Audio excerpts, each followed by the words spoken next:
Abra sua Bíblia em Josué capítulo de número 3, do versículo de número 14 até o versículo de número 17. Está escrito assim na santa palavra do Senhor: Tendo partido o povo das suas tendas para passar o Jordão, levando os sacerdotes a arca da aliança diante do povo, e quando os que levavam a arca chegaram até o Jordão, e os seus pés se molharam na borda das águas, porque o Jordão transbordava sobre todas as suas ribanceiras todos os dias da sega, pararam-se as águas que vinham de cima. Levantaram-se num montão, muito longe da cidade de Adã, que fica ao lado de Sartã, e as que desciam ao mar de Arabá, que é o mar salgado, foram de todas cortadas. Então passou o povo defronte de Jericó.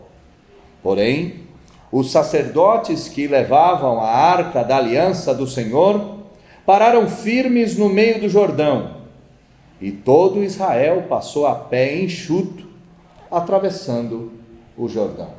Feche seus olhos, baixe sua fronte, vamos orar mais uma vez. Deus, obrigado por esse culto, obrigado por esse ajuntamento. Nós temos absoluta certeza de que o Senhor está conosco, que o Senhor está em nosso meio, e nós, o teu povo, te adoramos por meio da escola dominical, das leituras, por meio da confissão de pecado, das ofertas, dos cânticos.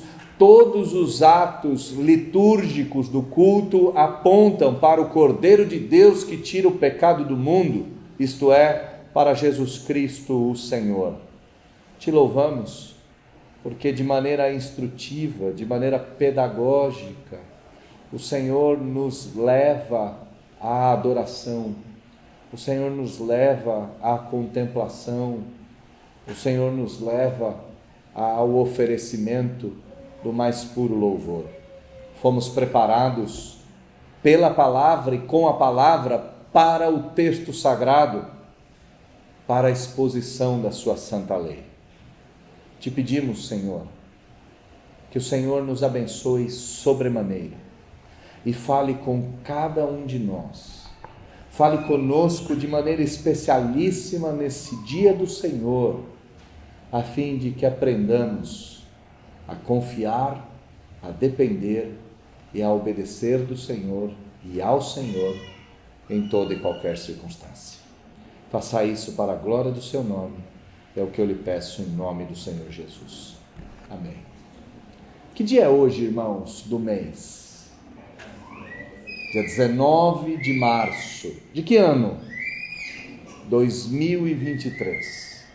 Essa é uma data, ou melhor, esta semana é uma data para nós protestantes, para nós calvinistas, de extrema importância.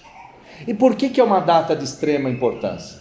Porque os calvinistas, ou o calvinismo, está presente em terras tupiniquins e tupinambás desde o século XVI.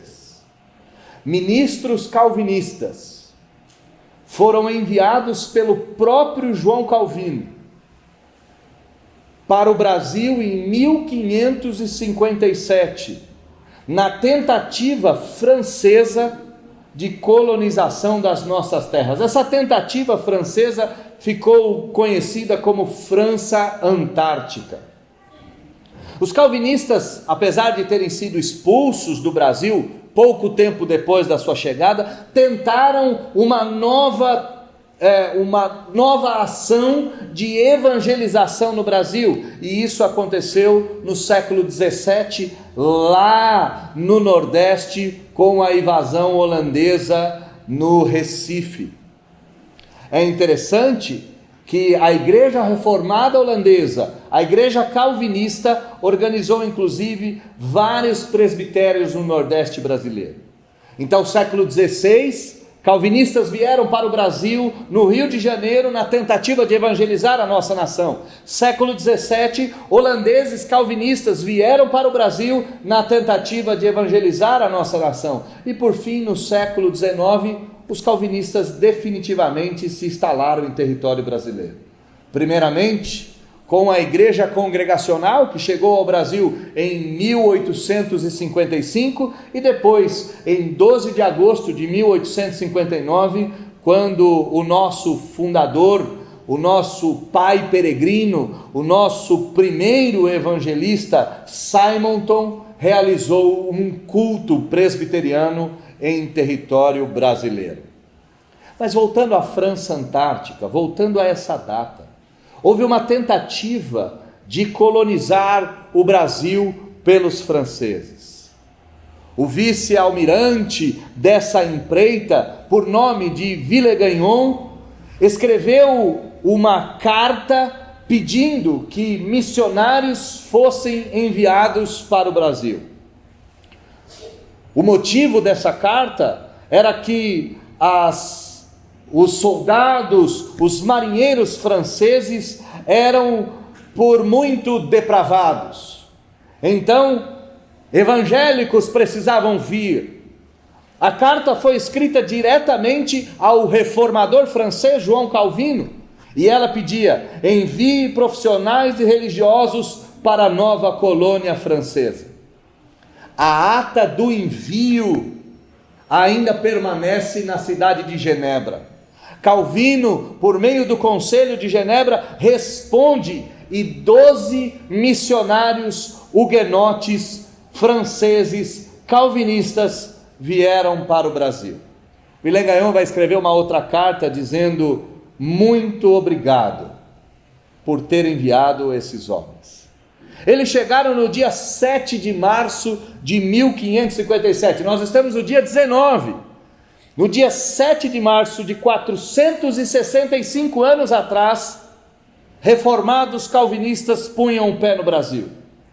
No dia 10 de março, apenas 9 dias da nossa data, foi realizado o primeiro culto protestante de todas as Américas. Irmãos, isso é muito importante. O primeiro culto evangélico realizado em todas as Américas foi realizado no Brasil por pastores calvinistas. O reverendo Pierre Richier foi o primeiro pregador a proferir um sermão evangélico em nossas terras. E as datas não param por aí. Apenas 2 dias à nossa frente, no dia 21 de março de 1557, nós tivemos a primeira Santa Ceia do Senhor, debaixo do rito calvinista, debaixo do rito presbiteriano, debaixo do rito que nós faremos logo mais. 465 anos atrás, era celebrada uma ceia em nossas terras. A grande pergunta é: o que levou esses homens a empreenderem tal serviço, se desligando da sua pátria e vindo em terras hostis, em terras católicas, em terras indígenas, para pregar o evangelho, para fundar uma nação evangélica, para começarem um empreito protestante em nossas terras? A resposta é exatamente o tema do nosso sermão. O tema do nosso sermão responde a essa pergunta: o que levou esses homens a fazerem tal feito?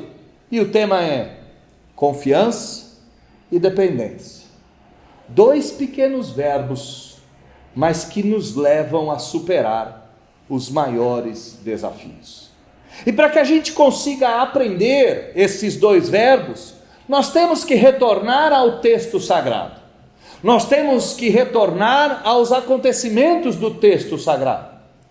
O capítulo de número 3, todo o capítulo de número 3 mostra o preparo, como o povo de Deus conquistou a terra prometida. Nós já passamos pela mensagem dada pelos espias a Josué, dizendo: o Senhor está conosco. Nós já vimos que a Arca da Aliança se levantou e partiu em direção ao Jordão. E no sermão passado, nós vimos que a palavra de Deus era o condutor de todo aquele povo. Que aquele povo reconhecia a presença de Deus, era guiado pela direção de Deus, era a igreja de Deus em marcha, e a igreja de Deus debaixo do poder de Deus. Chegamos então à travessia do Jordão, chegamos então ao empreendimento máximo até então, que era atravessar as águas intempestivas e tempestuosas do grande rio Jordão. E o que o povo fez? O povo demonstrou confiança, dependência e obediência de Deus. Olha o versículo de número 14. O versículo de número 14 diz: então o povo partiu das suas tendas, deixando as suas tendas para trás, em direção ao rio Jordão, sendo todo o povo guiado pelos sacerdotes que conduziam a Arca da Aliança sobre eles.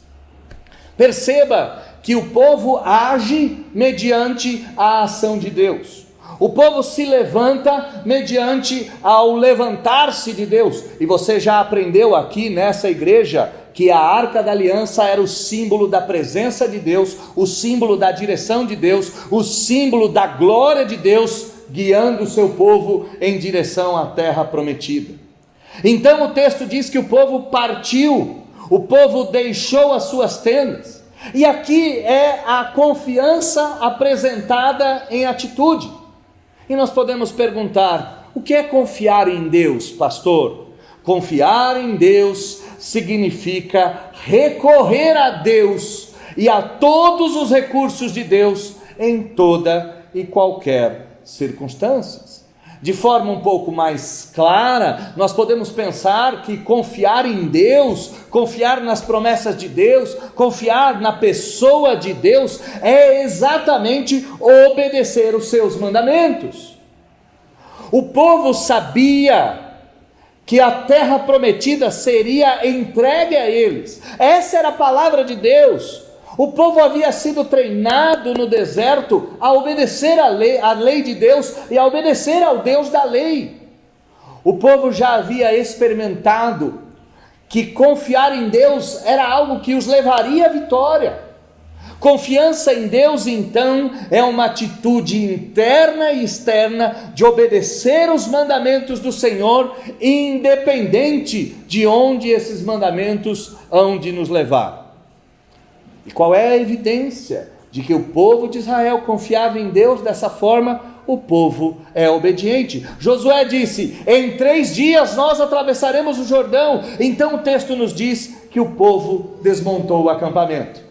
O povo partiu, saiu do acampamento e deixou o acampamento para trás. E eu não sei você, mas talvez alguns de nós, eu não sei se todos, mas talvez alguns de nós tenham uma experiência muito clara, ou uma visão muito nítida do que está acontecendo aqui.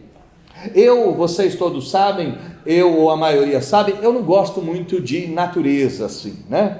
A praia para mim seria um lugar fantástico se não tivesse areia. A praia para mim seria um lugar incrível se tivesse ar-condicionado. O acampamento seria uma coisa fabulosa, eu iria acampar, eu iria com uma barraca, desde que lá dentro tivesse chuveiro quente, micro-ondas, Netflix e coisas semelhantes a esta. Eu não sou um escoteiro, eu não tenho tais aptidões, mas talvez alguns de nós aqui tenham. E o exemplo é nítido. Numa situação de perigo, e isso eu sei porque eu assisto Largados e Pelados, ok? Numa situação de perigo, abandonar o acampamento é perder grande parte da chance de sobrevivência que a pessoa possuía. O povo de Israel aqui está deixando todo o acampamento para trás. Perceba, 3 milhões de pessoas desmontando o acampamento, desmontando o rancho, desmontando cozinha, desmontando curral, desmontando sentinelas, desmontando as guaritas, desmontando tudo que garantia a sua segurança. e partiu, deixando as planícies, deixando a água corrente, deixando verdes pastos para trás. O povo aprende a confiar em Deus de tal maneira que essa confiança é transformada em atitudes. O povo deixa a segurança do acampamento para trás e avança em direção ao quê? Em direção ao Jordão. Irmãos, abandonar a distância, abandonar o acampamento, abandonar a segurança em direção às caudalosas águas do Rio Jordão é loucura. O rio é cheio de corredeiras. Quem garante que nós vamos atravessar esse Jordão? Não conseguiremos construir pontes. Não temos subsistência suficiente para alimentar o povo, enquanto uma grande obra de transposição dessas águas é feita.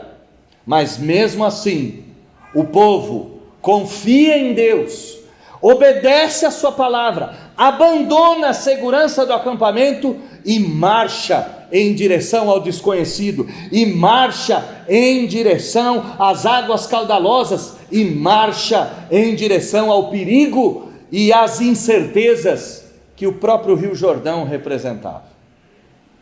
Passar o Jordão significa muito mais do que confiar em Deus, significa entender que Deus havia dito para o povo que eles herdariam a terra prometida, e para isto eles não poderiam retroceder. E aqui eu volto na nossa história inicial, eu volto nesse destino que os crentes haveriam de experimentar. Esse mesmo sentimento dos israelitas pode ser visto, por exemplo, quando os pais fundadores chegaram até os Estados Unidos. Conta-nos a história que no dia 21 de novembro de 1620, os pais fundadores, os pais peregrinos que haviam fugido da Europa por meio do barco Mayflower, chegaram nos Estados Unidos e fizeram o seguinte comunicado: em nome de Deus, nós, cujos nomes vão ser transcritos abaixo, súditos leais do nosso augusto soberano Senhor, o rei Tiago, pela graça de Deus, rei da Grã-Bretanha, da França e Irlanda, o único defensor da fé, declaramos que para a glória de Deus e incremento da fé cristã, em honra do nosso rei e do nosso país, fundaremos a primeira colônia nas regiões do norte da Virgínia e tornamos presente este solene monumento com a intenção de glorificarmos ao nome do nosso Deus. Percebam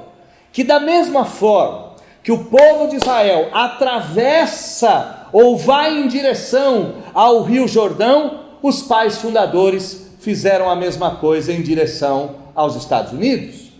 O que dizer então do Brasil? Entre abril e maio de 1500, uma carta foi escrita ao rei de Portugal por Pero Vaz de Caminha. Na carta diz: nessa terra, ó soberano rei, até agora não enxergamos ouro, nem prata, nem metal algum. Porém a terra é muito boa, ela não é nem frio e nem calor, ela é temperada. Nesse tempo parece a Europa e a terra do Douro e do Minho aí em Portugal. Águas tem de forma infinita, mas o melhor fruto dessa terra, disse Pero Vaz de Caminha, o melhor que se pode fazer é salvar essa gente e levar esse povo ao Evangelho do Senhor Jesus. E esse destino manifesto, expresso por meio de Pero Vaz de Caminha, é expresso pelos peregrinos, pelos calvinistas que chegaram no Brasil em 1557. O que faz pessoas saírem da segurança e adentrarem numa jornada ao desconhecido e ao inesperado? O que faz isso é exatamente um sentimento de confiança e de obediência em Deus. Esse sentimento de confiança e obediência em Deus também é manifesto na dependência do povo ao Senhor. Olha comigo o versículo de número 14. Versículo de número 14 diz que os sacerdotes levavam a arca da aliança diante do povo. Os sacerdotes iam na frente, os sacerdotes levavam a arca. Não havia nenhum senso de pressa, não havia nenhuma confusão, não havia nenhum sentimento de incredulidade. O povo simplesmente confiava em Deus, obedecia a palavra de Deus e dependia de Deus, marchando em direção ao seu destino manifesto, ou, se você preferir, marchando em direção ao grande finale. Irmãos, por que esse povo faz isso? Talvez esse povo entendesse coisas que eu e você devemos entender. Há uma fala do Senhor Jesus no Novo Testamento aos seus apóstolos, onde o Senhor Jesus diz: as portas do inferno jamais prevalecerão contra a igreja. Essa era uma realidade percebida pelo povo de Israel, essa era uma realidade percebida pelos pais fundadores dos Estados Unidos, essa era uma realidade percebida pelo Pero Vaz de Caminha na sua carta, essa era uma realidade percebida pelos 12 pastores huguenotes. Eles entendiam que Deus iria cuidar da sua igreja, eles entendiam que os anjos dependem de Deus. O arcanjo Miguel, lá naquele debate demonstrado em Judas, e eu já citei esse texto aqui alguns domingos atrás, não ousou pronunciar juízo contra Satã, mas pediu que Deus o ajudasse. A igreja tem consciência de que ela só avança na dependência de Deus. Os anjos têm a consciência de que eles só são bem-sucedidos na dependência de Deus. E os cristãos modernos precisam aprender a dependerem de Deus. Nenhum cristão, em situação alguma, deve se entender suficientemente sábio, suficientemente poderoso, suficientemente capaz para empenhar-se em qualquer empreita. Sem uma completa dependência do Senhor, naufragaremos. O povo de Deus confia em Deus, deixa as tendas para trás. O povo de Deus obedece à palavra do Senhor, encarando grandes desafios à frente, e faz tudo isso na dependência do Senhor. E aqui nós podemos fundir os nossos dois verbos, confiar e depender.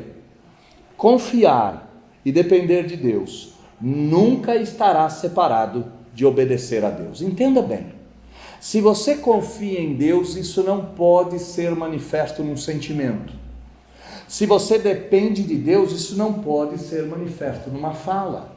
Se você confia e depende de Deus, isso precisa aparecer em você, numa obediência rigorosa do coração, da fala e dos atos, indo, andando, avançando em direção ao seu destino manifesto. Eu exemplifico. Crer no Evangelho é andar. Crer em Deus é testemunhar. Depender de Deus é acreditar.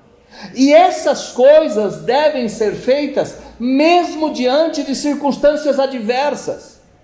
E nesse texto em específico, Deus é magnífico em escolher o dia e a hora em que o povo haveria de transpor as margens do Jordão. Olha comigo o versículo de número 15 da sua Bíblia. Há um detalhe aqui que é maravilhoso no texto. O texto nos diz: e quando aqueles que levavam a arca, isso é, os sacerdotes, chegaram até o Jordão, e os seus pés se molharam na borda das águas, e a parte magnífica está aqui, entre parênteses, provavelmente esteja na sua Bíblia, porque o Jordão transbordava sobre todas as suas ribanceiras todos os dias da cega. Era a estação da colheita, eles estavam em abril, e nesse sentido, o Jordão transbordava para todos os lados. O Senhor Deus não escolheu essa data por um acaso. Abril foi exatamente o mesmo mês em que Moisés, 40 anos atrás, fez a travessia do Mar Vermelho. Era exatamente no período da cheia. Muitos teólogos liberais dizem que o que aconteceu lá no Mar Vermelho foi um fenômeno climático e simplesmente o povo andou num terreno que o rio era muito curtinho. E a pergunta dos teólogos ortodoxos é: pois bem, como é que Faraó morreu numa poça d'água com todos os seus exércitos? E se isso ocorreu, dizem os ortodoxos, ainda assim eu tenho mais fé do que você, porque acredito que uma poça d'água mata 1 milhão de soldados. Mas o texto não nos permite pensarmos em riozinhos, em córregozinhos, em pequenos regos d'água. O texto deixa claro, era o período das cheias. As águas do Jordão haviam transbordado para todos os lados. E aqui nós temos 2 desafios. O primeiro, e talvez você conheça isso, é que rios na época da cheia transformam todas as suas margens em terreno pantanoso. Mês que vem eu vou para Parintins, eu vou para o Amazonas, e estarei lá, vou testemunhar o final do período da seca. As margens estarão todas elas desnudas, o rio estará menor, as ribanceiras estarão todas expostas. Eu verei o rio no período da seca. Mas quando eu voltar em julho, agosto, eu verei o rio no momento da cheia. E a cheia faz com que todo o território fique ao mesmo tempo frutífero e perigoso. As águas pantanosas, ou melhor, o pântano formado pelas águas transbordantes, impediam qualquer caravana de avançar.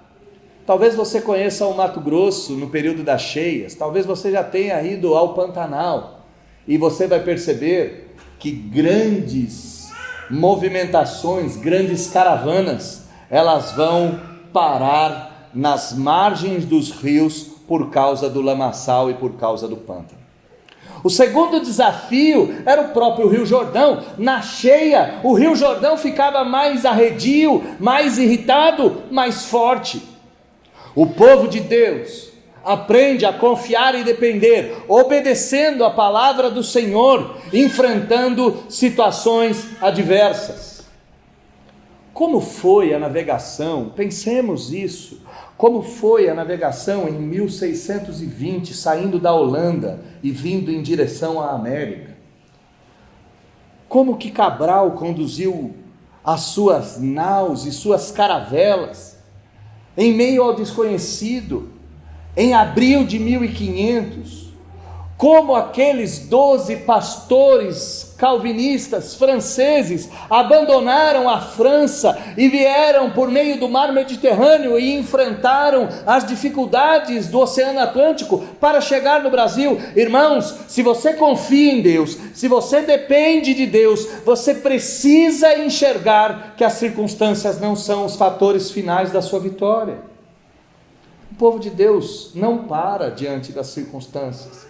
Eu imagino se eles tivessem uma característica nossa, uma característica crítica, uma característica cética, eles diriam: irmãos, é melhor esperar a seca, nós não vamos conseguir avançar, as águas do Jordão se transbordam, o Jordão desce mais caudaloso, o Jordão desce mais nervoso, não é o momento, façamos uma comissão de análise do rio e aguardemos pelo menos 6 meses até essa comissão ter um parecer. Isso negaria confiança, isso negaria dependência, isso negaria obediência.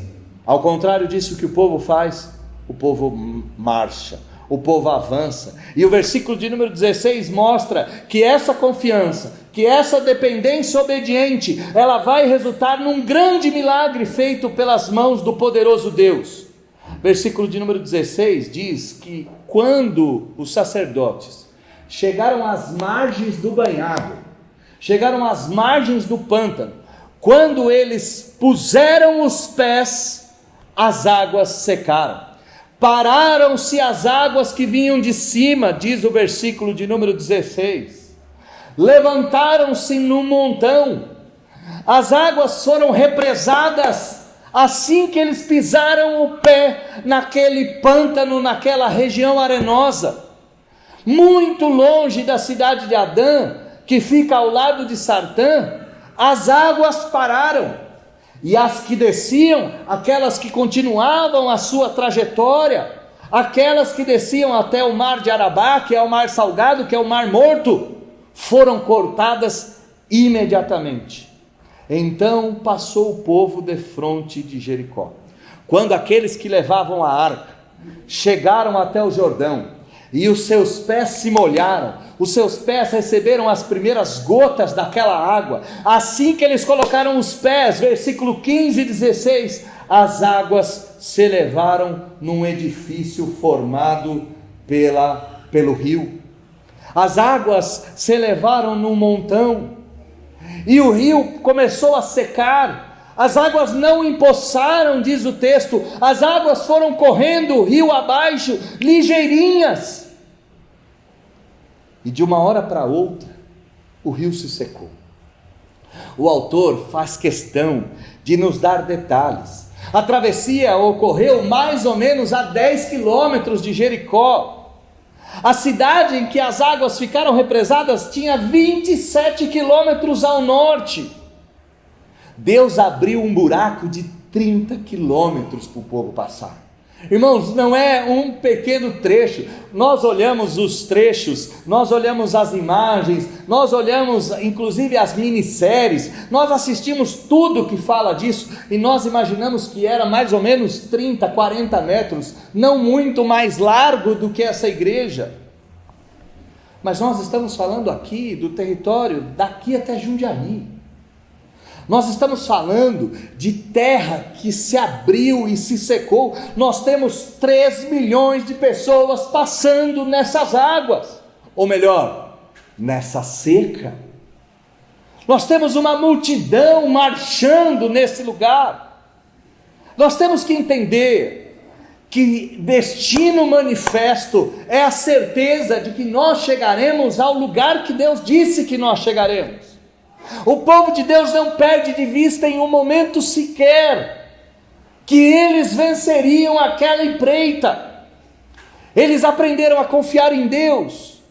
Eles deixam para trás o acampamento e marcham. Eles aprenderam a depender de Deus. A arca da aliança levanta, eles seguem a arca. Eles aprenderam a obedecer a Deus.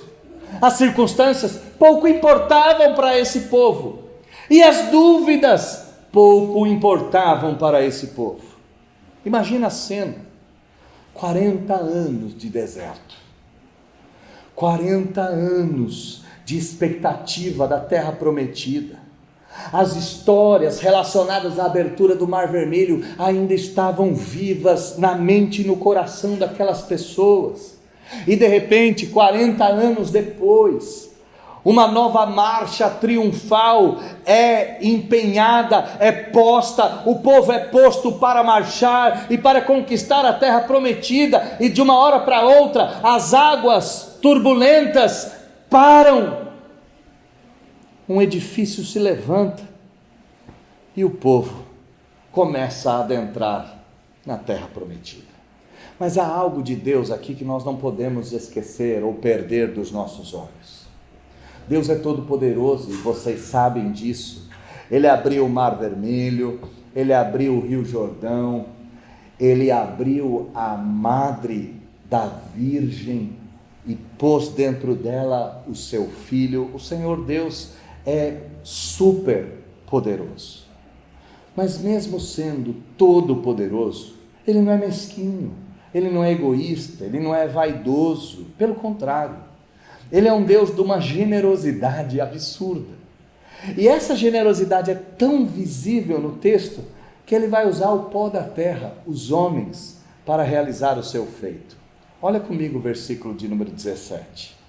Porém os sacerdotes que levaram a arca da aliança do Senhor pararam firmes no Rio Jordão, até que todo Israel passasse. Irmãos, a cena aqui é uma cena maravilhosa. Deus vai utilizar os sacerdotes para salvaguardar o povo. Enquanto os sacerdotes permaneciam parados, com a arca da aliança nos ombros, Enquanto os sacerdotes permaneciam parados, e note, 30 quilômetros de abertura do rio, eles estão atravessando de uma margem a outra, 3 milhões de pessoas com gado, 3 milhões de pessoas com crianças, com velhos, com seus bens, marchando em direção à terra prometida. Essa travessia aqui não foi uma travessia no estalar de dedos.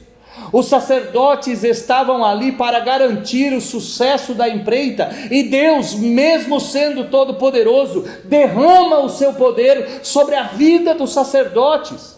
Enquanto os sacerdotes estivessem cumprindo a sua missão, enquanto os sacerdotes estivessem firmes naquela posição, as águas do rio não seriam soltas. Os 30 quilômetros acima permaneceriam seguros, enquanto os sacerdotes permanecessem firmes e fiéis à sua missão. Se nós olharmos o texto e sintetizarmos ele, nós temos aqui algumas premissas. O povo que confia e depende de Deus, obedece nas atitudes ordinárias. Esse povo que obedece não depende das circunstâncias, depende do poder de Deus. E esse poder de Deus muitas vezes é manifesto sobre nós por intermédio da vida de outros. Deus utilizou Josué para conduzir a marcha, e o povo seguiu Josué. Deus conduziu os sacerdotes para fazerem a travessia, e o povo seguiu. Deus utilizou as naus de Cabral para que essa terra fosse uma terra a ser evangelizada. Deus utilizou os pais peregrinos para começarem a colonização na América do Norte, e Deus utilizou 12 missionários calvinistas para realizar o primeiro culto, a primeira ceia, a primeira confissão de fé, e também para realizar o primeiro martírio nas Américas. O povo que fez esses feitos todos era um povo que confiava, era um povo que dependia, era um povo que obedecia. Esse povo foi utilizado por Deus para fazer grandes coisas. Este povo da Bíblia foi utilizado por Deus para fazer grandes coisas. A grande questão que nos resta é: como podemos nós, meros mortais, não somos marinheiros, não somos pastores e missionários, não somos líderes de uma nação, não somos sacerdotes, como que nós podemos confiar, como nós podemos depender, como nós podemos obedecer a palavra de Deus em meio a um mundo caído e vil e mau, e cumprirmos o nosso destino manifesto? Como é que nós, réis mortais, podemos cumprir o destino que Deus disse que nós cumpriríamos? Bom, se você é um brasileiro e tem redes sociais, talvez você possa dizer alguma coisa mais ou menos assim: pastor, o que tem de coaching motivacional na internet, se eu passar a ouvir esses caras, é batata. Se eu passar a ouvir esses caras, eu vou avançar. Se eu passar a ouvir esses líderes modernos, certamente eu vou conquistar a terra prometida e vou cumprir meu destino manifesto. Eu vou dizer para você, irmão, para cumprir um destino tão glorioso, você precisa mais que ajuda motivacional. Talvez então você que está me ouvindo possa dizer: matei a charada, eu devo imitar o povo, eu devo seguir ao povo de Deus, eu devo imitar aqui Josué, os sacerdotes, as 3 milhões de pessoas. E eu vou dizer para você: sim, em certo sentido sim, mas isso não será suficiente. Então você pode dizer para mim: então tá bom, eu vou imitar os pais peregrinos, eu vou imitar os 12 huguenotes, eu vou imitar a Cabral e a sua companhia. Eu vou dizer para você que, por mais espetaculares que esses feitos sejam, e são, por mais espetaculares que esses feitos foram, eles nunca serão grandes o suficiente para nos fazermos marchar em confiança, dependência e obediência de Deus. Qual é o exemplo então, pastor? Qual é o exemplo que eu posso ter? Onde eu posso depositar a minha fé para cumprir o destino manifesto, aquele lugar final, para cumprir a obra de Deus que o Senhor designou para a minha vida e para a vida daqueles que me rodeiam. Eu vou te dizer que o exemplo maior de destino manifesto e o único que pode nos levar a cumprir o nosso é por meio do Senhor Jesus Cristo. Em primeiro lugar, é por meio do Senhor Jesus Cristo, porque Deus utilizou Jesus homem para cumprir a sua obra. O Senhor Deus, tendo todo o poder, podendo fazer todas as coisas, designou a Jesus Cristo, seu único Filho, Jesus Cristo, Deus de Deus, Todo-Poderoso de Todo-Poderoso, Santo, justo e bom, Deus em carne, utilizou Jesus para fazer a sua obra humana, de obedecer a Deus, confiando e dependendo de Deus. Jesus Cristo nos disse isso lá no Evangelho de João. Ele falou: porque eu desci do céu, não para fazer a minha vontade, mas para fazer a vontade daquele que me enviou, e a vontade daquele que me enviou é esta, que nenhum de vocês se perca. A vontade do Senhor é que eu os ressuscite no último dia, e por isso, todo aquele que vê as minhas obras tem a vida eterna. Jesus é o exemplo a ser seguido de confiança, de dependência e obediência, porque Deus designou ao Senhor Jesus Cristo para cumprir a obra que eu e você não somos capazes. E que obra é essa? Para que eu e você não nos percamos diante das agruras da vida. Deus designou a Jesus Cristo como o nosso mediador, como o nosso representante, por meio de situações das mais terríveis. O Senhor Jesus nasceu num ambiente completamente hostil. A Israel daquela época estava subjugada ao Império Romano. Os judeus eram hostis a todo profeta que se levantasse, e a prova disso é que João Batista foi decapitado. As situações eram tão terríveis e tão mortais como o velho Rio Jordão na época de Josué, como o velho Mar Mediterrâneo na época dos 12 Huguenotes, como o velho Oceano Atlântico no período dos pais peregrinos e no período das caravelas de Cabral. Contudo, diz a Bíblia, que ele, por meio do sofrimento, que ele, por meio da dor, foi aperfeiçoado e chegou à obediência máxima. Deus designou a Jesus para cumprir a sua obra de nos resgatar e nos manter firmes nas mãos do Pai, e ele se tornou o autor da salvação eterna, aquele que vai consumar o meu e o seu destino manifesto. E para nós voltarmos ao texto, nos diz a Bíblia que Jesus não poderia ser outro a não ser o sumo sacerdote que nos guia em direção à terra prometida. Não temos, diz o autor de Hebreus, um sumo sacerdote que não conhece as nossas fraquezas. Ele foi tentado em todas as coisas. Acheguemos, portanto, a Ele, para que Ele nos leve até o trono do Pai.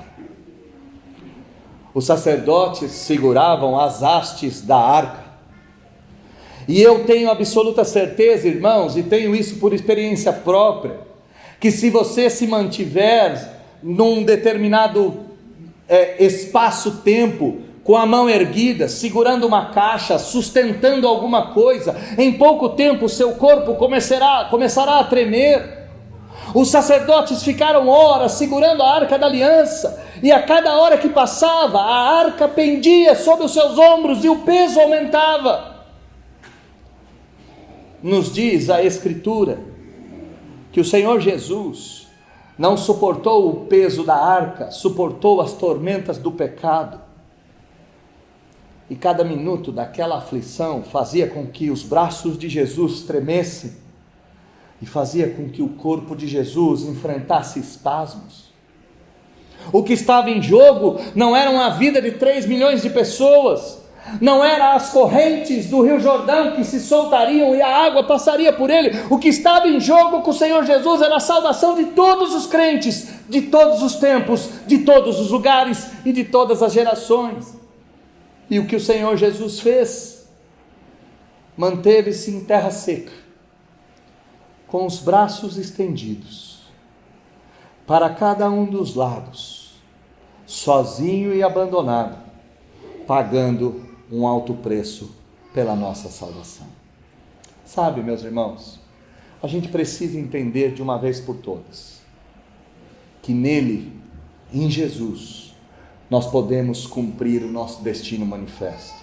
Nele, em Jesus, a gente pode levar essa terra, que começou com uma declaração de que o rei de Portugal tinha que evangelizar esse povo, essa terra que teve o sangue derramado de crentes protestantes, de calvinistas, essa terra em que o primeiro culto, a primeira ceia, a primeira confissão de fé foi escrita.